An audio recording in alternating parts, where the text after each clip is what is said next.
pour na koki pe scandaliser yo yeso dagi mwasi on a expliqué aux explications na expliqué pourquoi ils sont mwasi pourquoi ils sont formés à mwasi. Dans la doctrine, la femme ne peut pas enseigner. La femme ne peut pas prendre la parole là où il y a les hommes. Chers internautes, bonjour. Merci de la confiance au Ebo Pesaka émission Horizon avec votre humble servante Marlène Malela. Kakande na lobara au sepelanga émission au mingi. N'hésitez pas, allez-vous vous faire abonner dans notre chaîne YouTube. Il suffira de taper seulement Info 16 en un mot et puis de là vous allez trouver toutes nos émissions. Mesdames et messieurs, les lots, entre autres, les solomoko ya malamu de la part de notre Seigneur Jésus-Christ. Tolingi tolo belananu likambo oyo yaba doctrine, hein? Yaba mibeko eza planté na ba église na biso. Bien sûr, tozana makambo oyo ezo stressé sur na mboka par exemple mboka na biso. Makambo à côté politique, tout le monde que ça ne va pas peuple de Dieu. Un diaspora, na bani vous êtes d'accord vraiment nangai. Mais makambo pe église, surtout tika encore abo ekokende mabe. Pour wana zo bela église on besoin église corps de Christ. Parce que tu dis que tout ça ba confesseur religieux belé mais église corps de Christ ndé oyo nga Marlène Malela na lingi vraiment na bête la bino vraiment c'était na bête vraiment c'était na likambo wana likambo oyo tali likambo ya doctrine.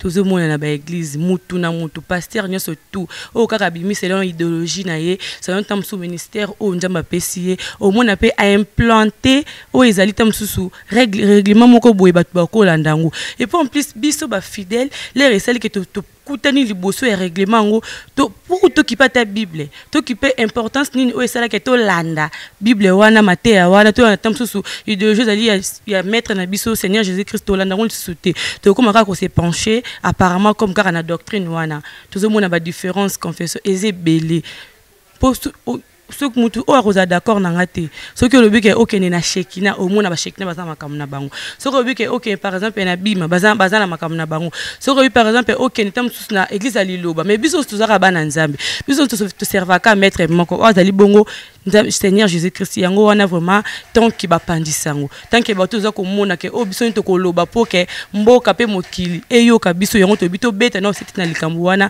parce que tu éviter ce que tu es vraiment wapi. Alors par rapport à ça, je ne suis pas seule. Je vous ai amené un invité, au Azali Bongo Moussala Nzambe, au Bangaka vraiment Nzambe.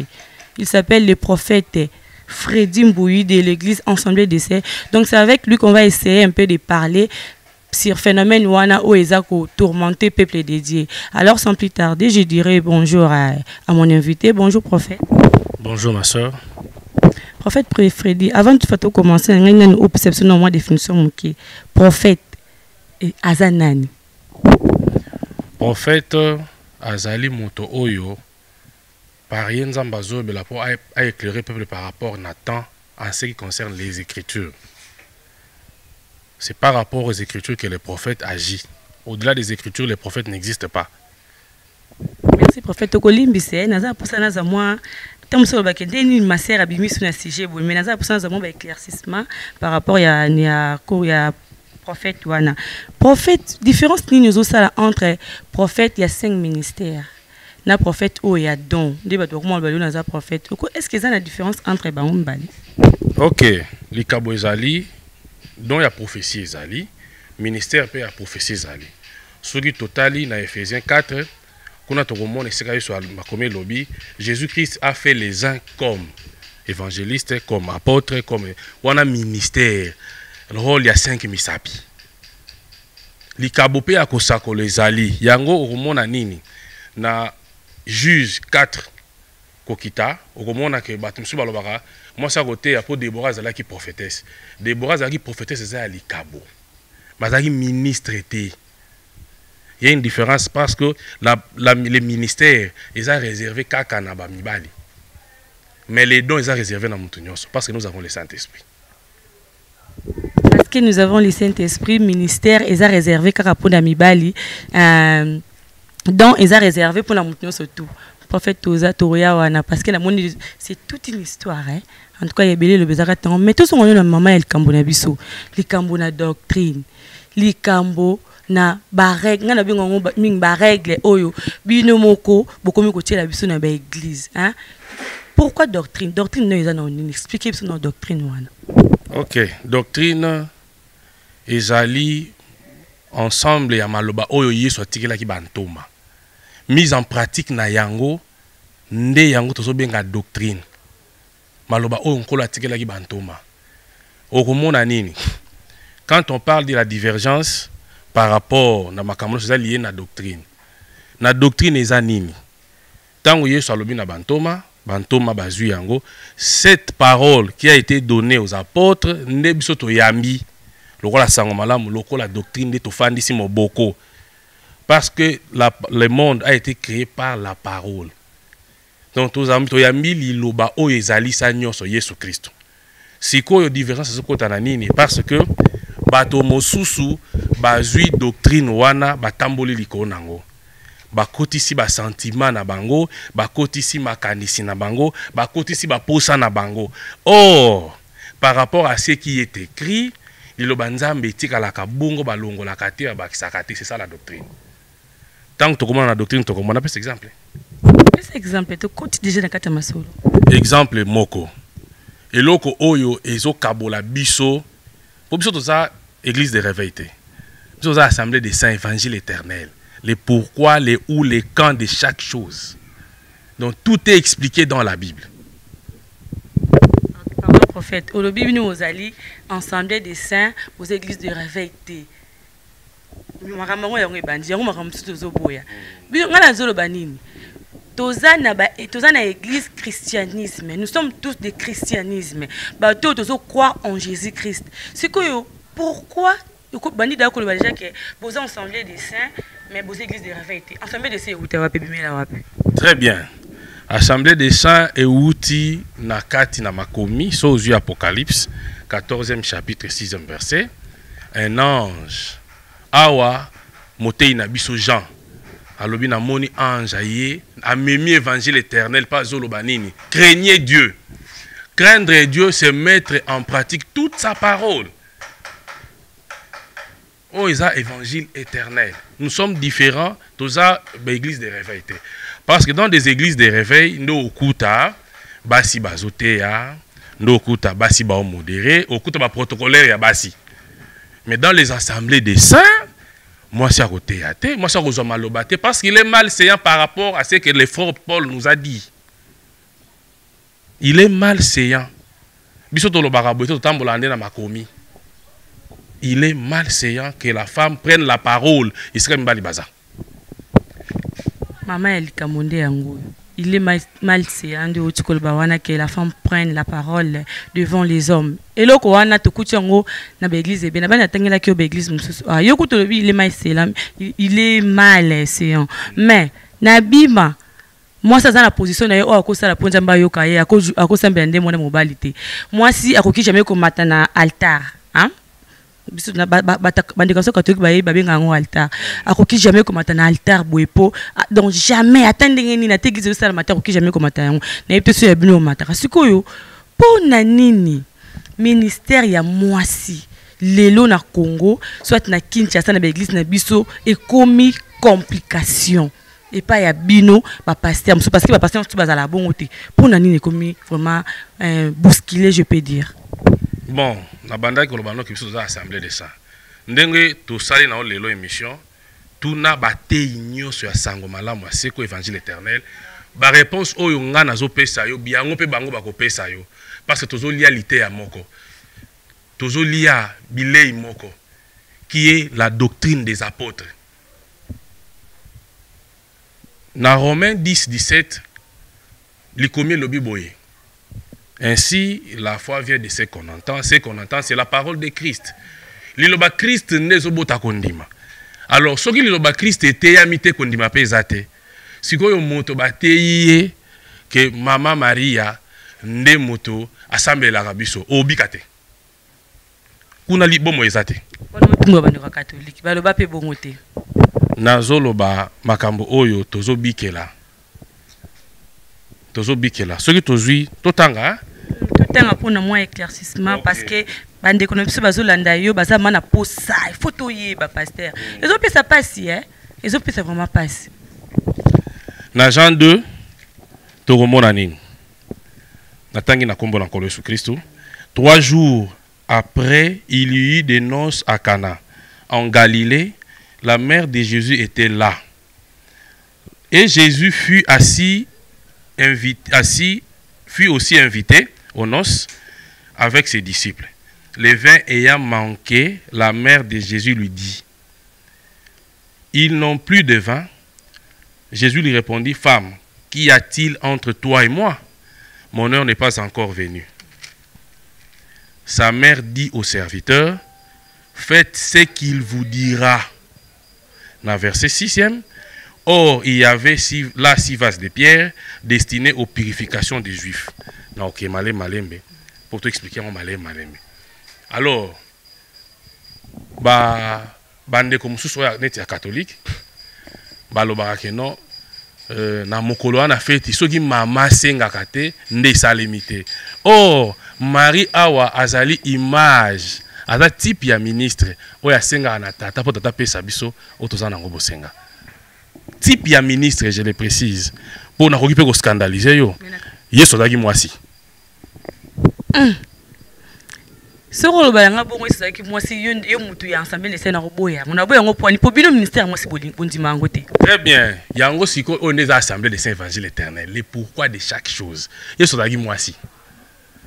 Lévitique 27e chapitre 4e verset. Kuna to na Moïse ayebisi biso nini. Moïse ayebisi biso boye.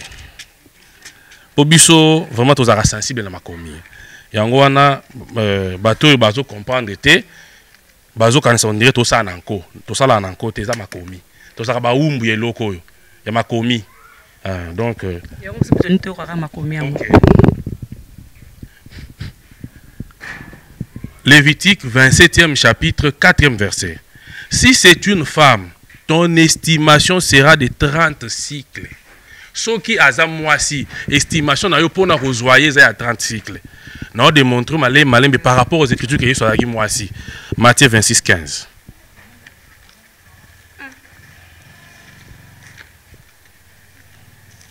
Awa Marie aza type ya ministre oyo azo senga pa ya tata. Tozo kende malembe. Dans le livre de Matthieu, 26e chapitre, 15e verset. Ah oui, comment minine. Na 14e po aux alapenda na l'idée.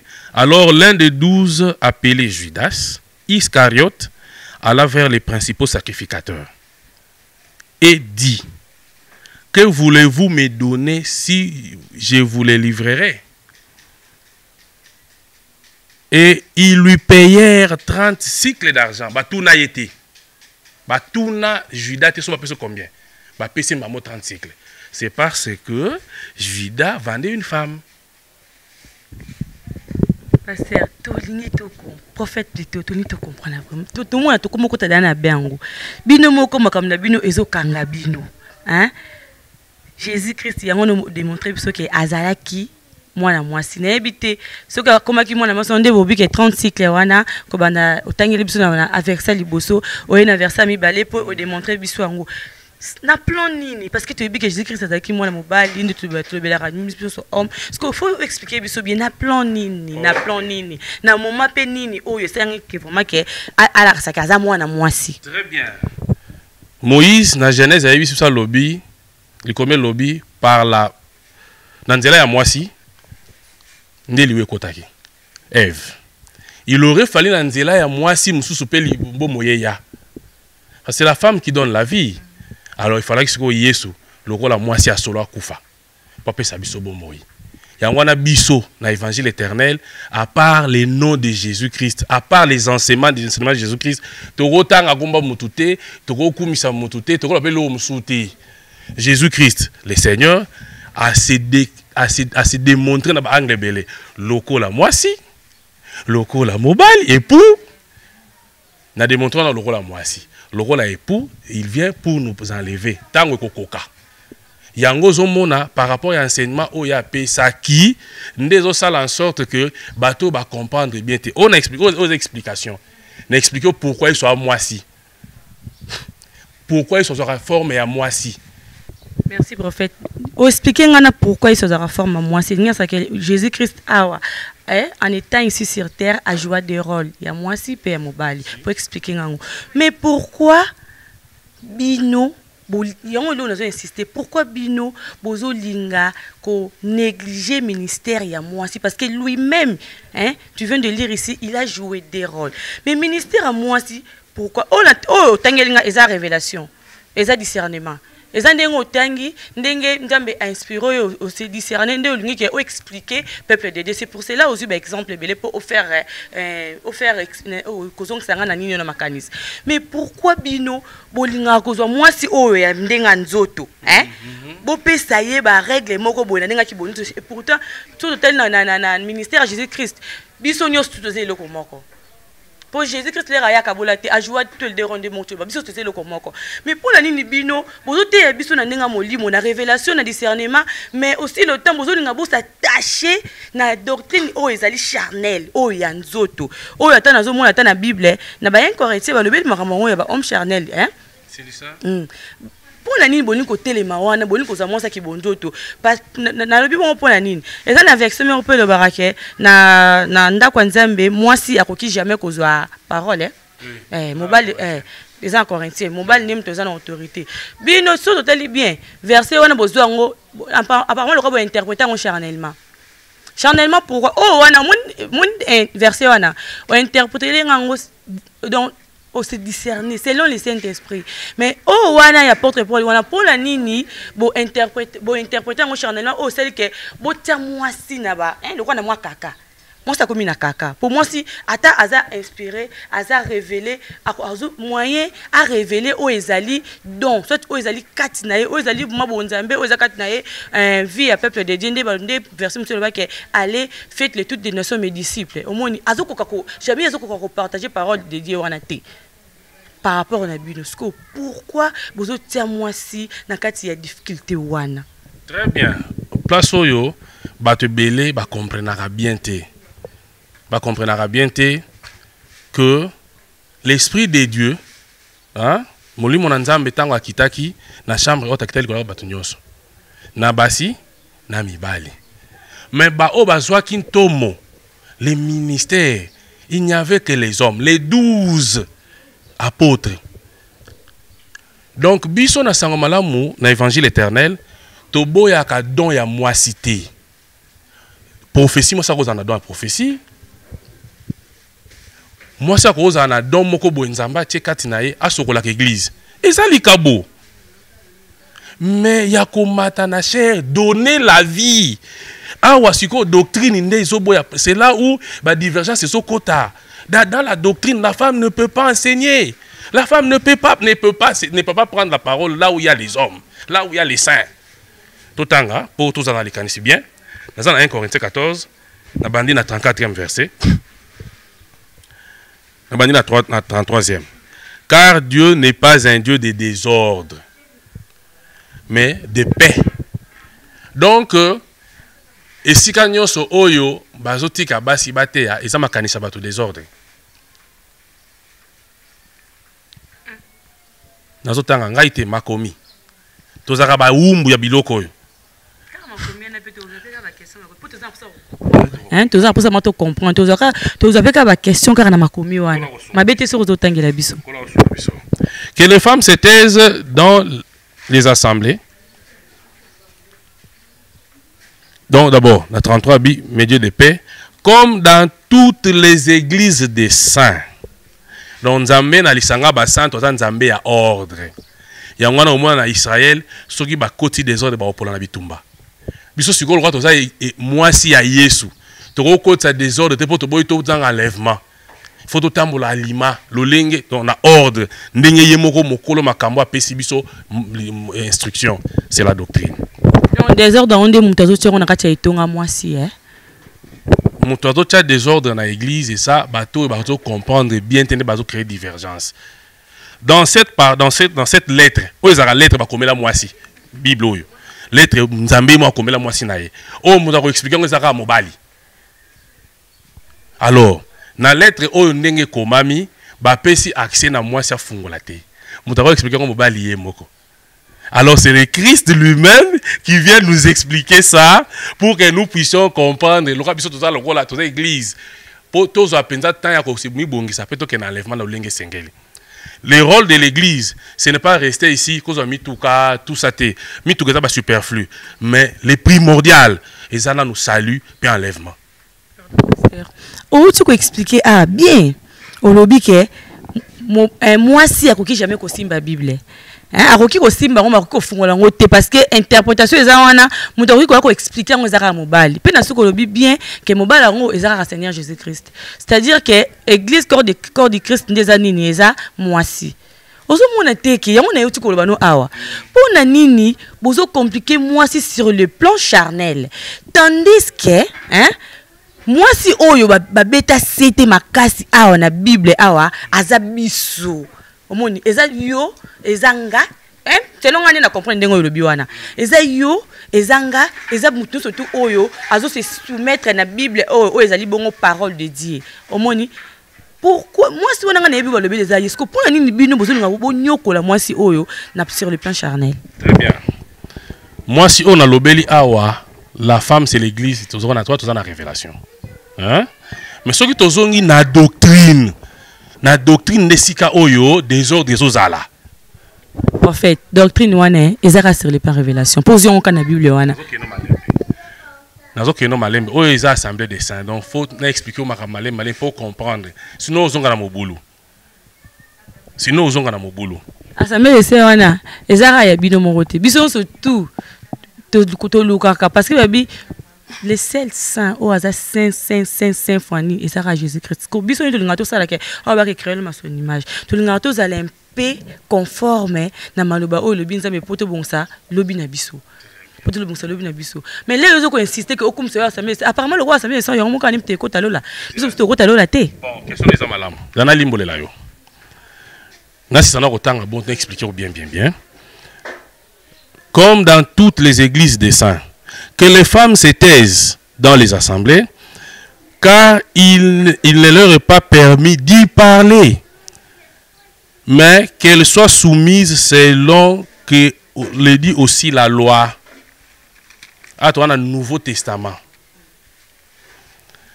35e verset. Si elles veulent s'instruire sur quelque chose, qu'elles interrogent leur mari à la maison. Car il est malséant à une femme de parler dans l'église.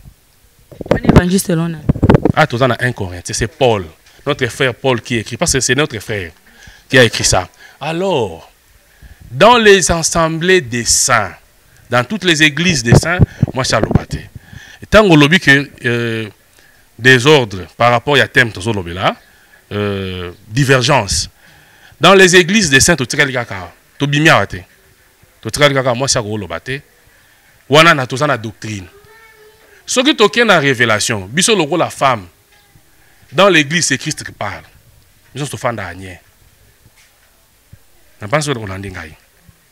Donc, la doctrine, si ko yonde, et si ka o yokomona, na komeka ozelo komoko, na doctrine komona, tout na question par rapport à bande kwa bima, na doctrine komona ke bango na bima, moi si soka zana ba moment na ye, a koki même kozalanda komona mobilité.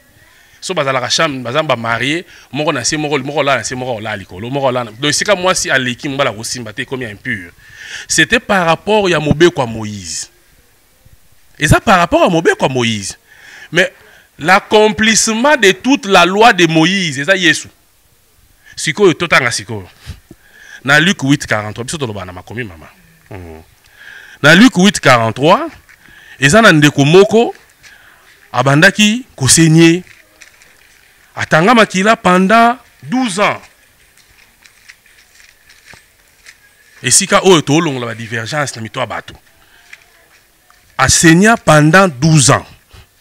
Luc 8:43, natangi na kombo na Yesu. Luc 8:43. Luc 8:43.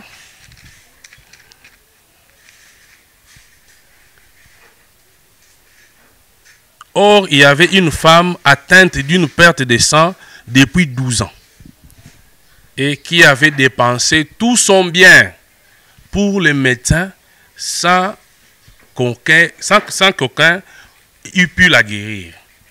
44. Elle s'approcha par derrière et toucha les bords du vêtement de Jésus.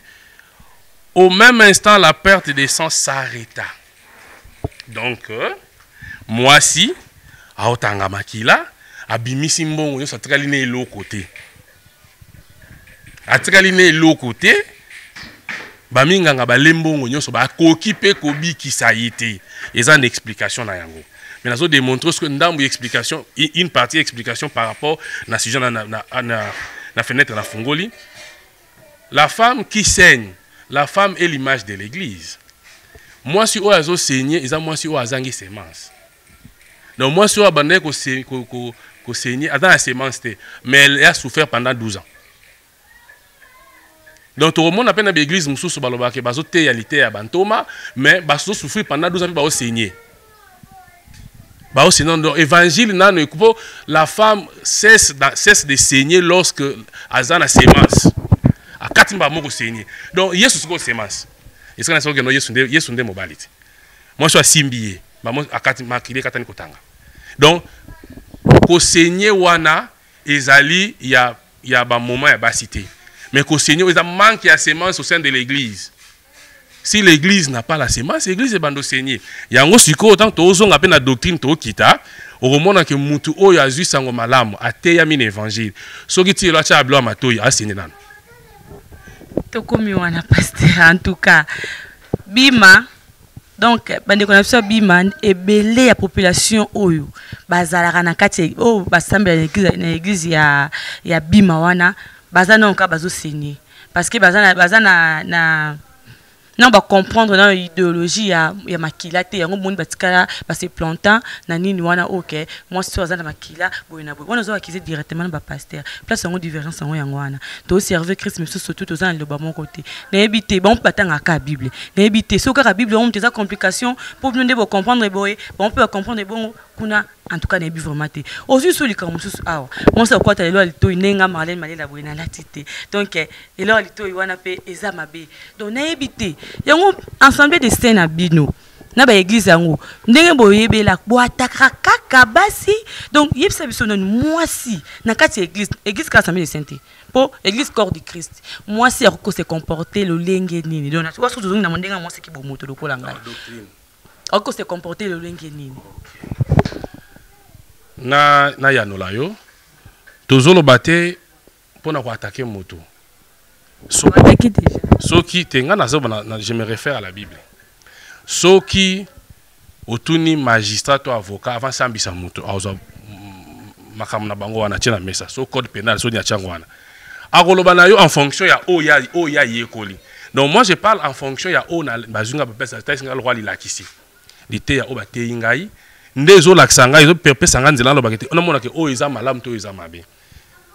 Bango na pesa yano ceux qui batikala na eloko batikala na ngo par rapport à Moïse na baki meke Moïse na mobeko alobaki yango moi si oyo azo seigneur azala libanda ya kan azala libanda azana nda côté mais siko yo ngapena reposer aux questions oza marié bozaka yo na mbali na yo place mo bozaka bino mbali moment wane ye oswele bilamba te okolambela yete na tuna non ba balandi wala na soba diaspora tuna bango nani bon na tuni bino siko bandeko Ozali marié, boza marié, boza ba marié, boza place mozaka bino mbale.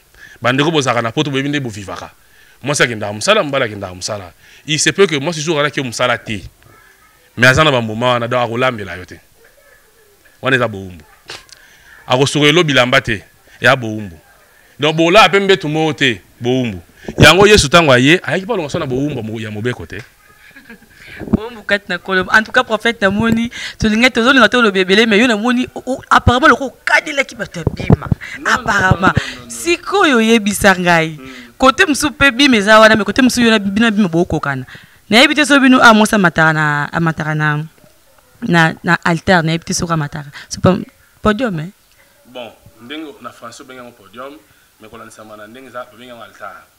Bon, na altar bato basala ka soin entretien à l'église et ça ma sœur donc ils ont les carbona bango bah ça la ration peu entretien biso toza kunate par rapport que moi si akoyi ko za ba moment na ye wana ils ont mobeko ya Moïse Mais la loi de Jésus-Christ,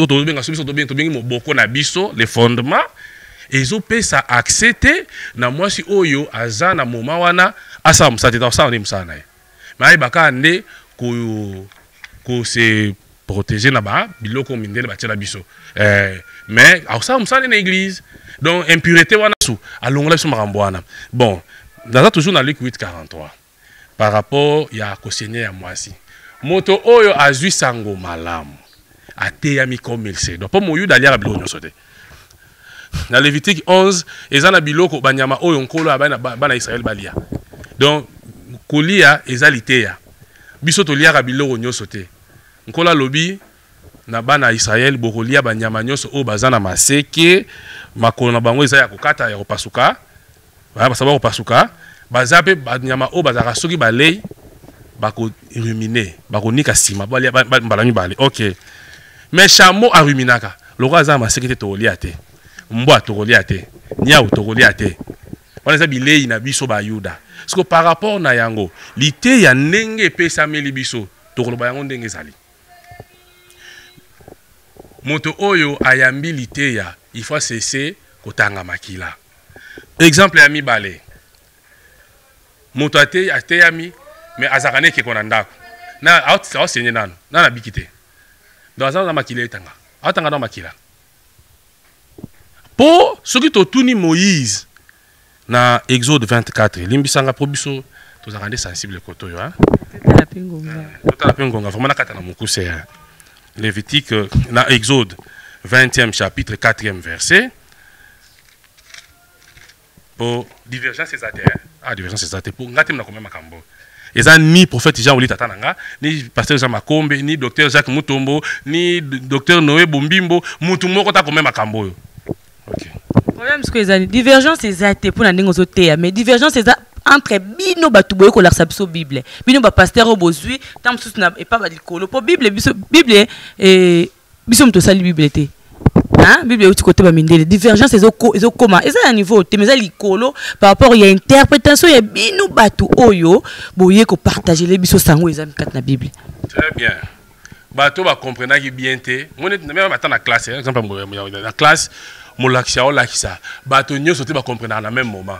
Nous sommes comprendre après 10 ans, nous sommes comprendre après 5 ans, nous sommes comprendre après 2 jours, nous sommes comprendre na temps wana. Donc izangolu. Ba o maintenant ba comprendre te, ba zana na kata molili. Tant ba ko comprendre, c'est alors que pour na livre 10 folles, l'agent 10 folles baye, 10 femmes sages, 10 femmes baye, mais 5 folles, 5 sages. 5 sages baye na ba minda na bango. Minda ba koti na ngona ndako. Siko soki to tuni motei na biso Salomon na Ecclésiaste 20 27 abaso 27 abanini. Totanga nana. Totanga rapidement. Totanga rapidement pour moi. Na pesa ka verset hein? Bon. Ecclésiaste 27 20 kuna sike komami que mwinda izabo moi. 5 femmes au bakota ki sage, bakota ki badagi na mwinda daga opela. Les abo moi. Donc, Moussala ya bondi ya ministère, ils allaient pas sabo moi na libota. Bon, tout ça en Exode 24. Pour na moni ngongezo ki mabiso. Tu ne te banni la 3e verset. Tu n'auras pas d'autre dieu devant ma face. On a nzambe mutaolo bana Moïse hein. Tu ne te feras point d'image taillée ni de représentation quelconque des choses qui sont en haut dans les cieux, qui sont en bas sur la terre, qui sont dans les eaux plus bas que la terre. Siko ba lobi nini. Oko la représentation te. Yo siko kendaka na bala Yesu e obala Yesu witondini. Mokote na ndako osane keko. Otanga bakila. Ngana za mo Kristu na ndako no tsa ba photo. Otanga makila. Non non obikite. Puis le banza maintenant ekoti kati na te mukolo oyo kokata ko tsa ba bikeko na ndako, c'est alors que okozala lisusu te moto azotanga makila po yambi Yesu. Apparemment église Assemblée des Saints vraiment et combattre ba mangomba ebele oyo ezotambola bien te selon ndenge nazoka en tout cas prophète azolo parce que yef c'est un objectif moi église Assemblée des Saints na kati ya mboka na biso Congo eza vraiment nini hein objectif na bino parce que na moni o attaquer koto yo o attaquer koto yo o attaquer koto. n'a attaqué par rapport à ce qui est écrit. Mon in a livre na Jean 2 hein, pour ils en a lolenge oyo et lobami ne pas lobaka na Jean 2 na nonce ya Kana na zaki na vase na nonce ya Kana ba Yuda ba vase wana ezalaki censé na ko purifier ba juif donc libanda liteya pour liteya Yesu elongolaka nde ekataka makila ya kotanga makila ya moto wana liteya ya Yesu ya moto tozana ngo eza ni contre yo ni contre nga pour nga pe nza beso na sali mabe liteya ka onem te kanganga donc liteya nde ya Yesu pour exacte que utaki na bato mo songolo te c'est depuis Jérusalem tant où Yesu ye moko apesi na bantoma eza likabo liteya oyo uti na bantoma les fondements des 12 alors tozana biso na kokamwa te pour liteya mabi banda pe kala liteya mabi banda ka na oromona na Jean 2 6 vases de pierre ezalaki destiné na purification ba juif na basokola wapi libanda ndoko mona bandeko mususu o bagumba makaba sokola azwi mai na nini asokoli makolo maboko na banini asokoli ka ngambo wana bongo motema asokoli juste libanda mais bayuda pe bazaki na bisaidolité ya na bango basokola libanda. Alors na Matthieu 21 Matthieu 23 1 à 2 okomona nini balobi to sokola na kati to sokola basokola na kati basokola libanda plutôt basokola libanda nazoki na ko kanisango basokola ka libanda wana bayuda liteya na bango siko liteya ya bakinois po li bakinois bazana liteya na bango na liteya bakinois ezali ke nzamba tala na kati tala libanda te siko yango Yesu apesi biso réponse na Jean 2 ba vase o ezalaki censé et purifier ka libanda ya bayuda mais ya komisi yango maloba o ezo purifier kati mais la vin au monde makambe ko sala yo c'est ça la parole tant le bekoti kati ya moto azasu état normal te il faut le lengue na ya ko bike changer moto a meli vigno autambola sunda ndo tambola auparavant te donc moto a vilité ya faut makile faut kata otanga. Merci pasteur en tout cas bandeko bozo yo kande tozo développer na pasteur atatu komo kina suka mesa makambo vraiment okiboki kokanga susine mse zanini za matoyeba to mekana ko longola divergence oyo etelemina wa mangomba na biso le to komi au mona tamsu to vanda to lopango moko mais tellement nga assemblera na Shekina o assemblera na bima moi baza na loba moko ezate mais bango to ba servir ka maître moko maître zaka moko mais tekena kino sambela Yesu na ko sambela Nzambe mais o sentir que les ba rozonga analyse na bango ba analyse faite na bango eza vraiment ndenge moko te yango wana to linga ki to beta moi lisolongo mukina prophète Freddy Mbouyi to meka ko solongo vraiment alors prophète Freddy to continuer malgré to mukina moi suka to continuer moi mukina ba question musuto tikali nango Ochi kolba ba kino bazo matea oke ya totala ka mutema njamba tala ka mutema atala ka libanda te wana na yebike ozuzungisa biso na makambu ya mwasi soti ete ya mutu ndenge na so comportement obaki ya mwasi elo alitoi mwasi nini siko yebsanga seke na ba église par exemple mwasi akendaka atiki suki ndenge na atiki boye atiki lo alitoi atiki pantalon ndenge malema alati boye seke na yebi na ngana nkaka Nzambe te lola na kokota ngote parole de Dieu oyo baliesa kanga ndongo lobike makomi ovuma o bomimela biso ezana kati ya Bible wana ndenge na yoka kango fasa o ngai pe na sala na interpréta kango c'est que ezana ngo ya lokuta. Très bien, question de tenir malam mingi et lo rezo boma biso ndenge makomi lobi mon peuple périt faute de connaissance pour aux connaissances il faut pas expliquer yo cette explication Dieu nous l'a donnée par le Saint-Esprit au moyen des Écritures. Nda pesi biso explication makambo to comprendre bonzambe ya nzambe na kati ya makomi oko réaliser ce qu'on par rapport na lité ya bakinois nzamba tala kati tala libanda te nzoka kana likomi balobi c'est de l'abondance du cœur que la bouche parle donc pendant la tamabe faut motema na ngana isepela donc malembe quand on parle dans 1 Timothée 2:9 deuxième chapitre 9e verset moi si Allah t'a de façon décente avec pudeur et modestie. Mituna mais bamso la ta bongo bana ba ke ça mabe oui. Alati avec pudeur et modestie. Alati jupe moulayi mais jupe wana nasima et dessiné nzoto nyoso. Alati avec pudeur et modestie. Ata longole biloko matoi. Ata alati azana acheter suki naturel. aza libanda dans azo saigner nan po mezane mutu afakata ko saigner azo saigner nan olata aji pa mulai olongola biloko matoi o tchasu ki naturel mais ji pendant tout moment air nyonso otombolaka nango o saigner nan.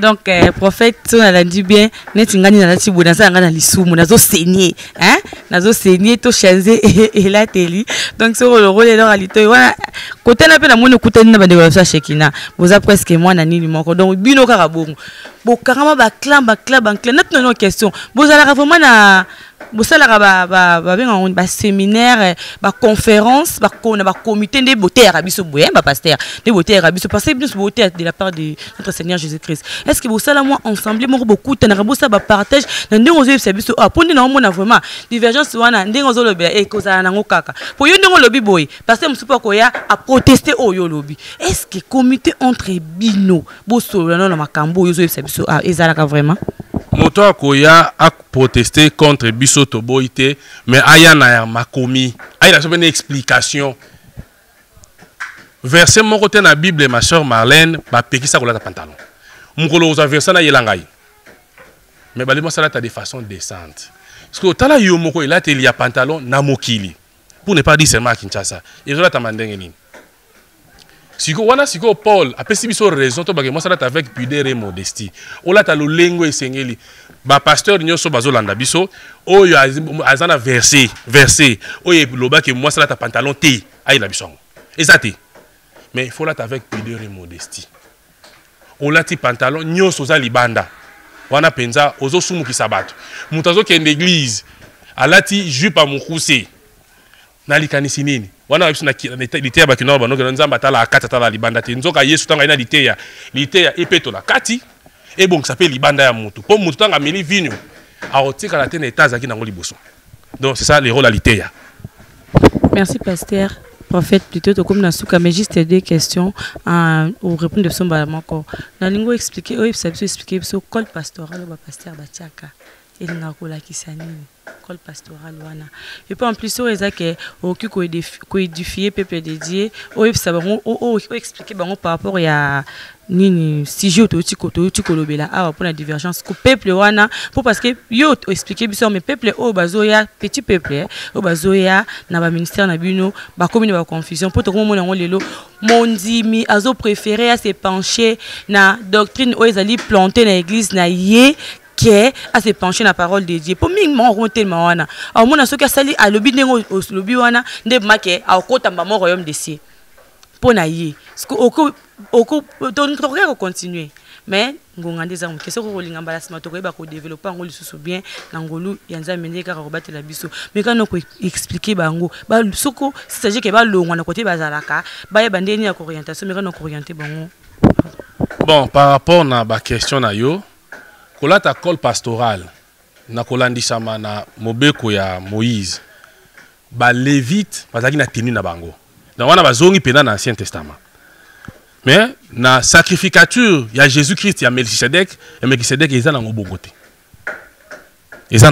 donc en ce qui concerne ba biloko wana nazomona penza sujet na ngote po bango ba ko se référer na Moïse nous référons à Jésus-Christ